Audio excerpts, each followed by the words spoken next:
We are really excited to welcome you to our first virtual REAP conference. This year we are going to be using Swapcard as our platform, which will enable us to bring you all of the parts of the REAP conference which you've come to know and love virtually.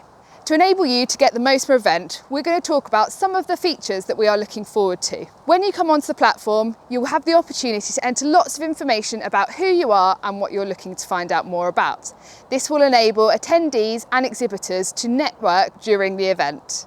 You will have the opportunity to book one-on-one meetings with both attendees and exhibitors to make the most of networking and to make those new connections.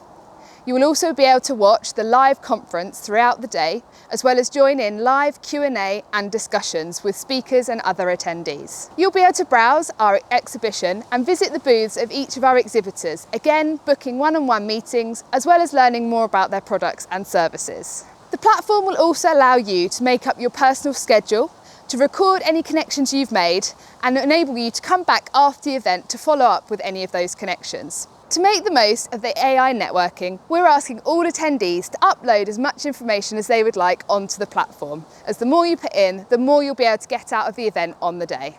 We really hope that you enjoy using the platform, and we look forward to seeing you there.